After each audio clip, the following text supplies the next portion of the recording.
একদিন শওকত ভাই তার গ্রামে ফিরছিলেন। গ্রামের বাইরে একটা পুরনো অন্ধকার পুকুর ছিল, যেটা কেউ প্রায়ই পার হতো না। পুকুরের পাশের একটা ভাঙাচোরা ঘর ছিল, যা অনেক বছর ধরে জনশূন্য। গল্প ছিল, সেই ঘরটা এক সময় এক পরিবারে ছিল, কিন্তু এক রাতেই পুরো পরিবার নিখোঁজ হয়ে যায়। কেউ জানতো না তারা কোথায় গেছে, তবে পুকুরের কাছে কান্নার আওয়াজ শোনা যেত মাঝে মধ্যে। শওকত ভাই একদিন সন্ধ্যায় সেই পুকুর পাড় দিয়ে যাচ্ছিলেন। একটু আগেই বৃষ্টি হয়ে গিয়েছিল, মাটি কাদা হয়েছিল।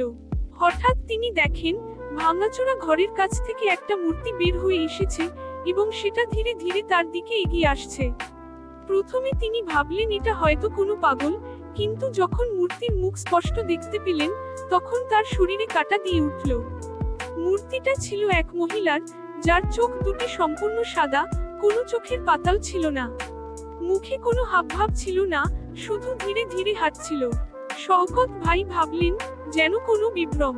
কিন্তু যতই তারা একে অপরের দিকে এগুচ্ছিল, সেই মহিলার উপস্থিতি যেন আরো প্রকট হয়ে যাচ্ছিল। সে মহিলাটি শওকত ভাইয়ের কাছে এসে দাঁড়ালো। সারা শরীর কাঁপছিল। মাটির নিচ থেকে এক ভীতিকর গন্ধ ভেসে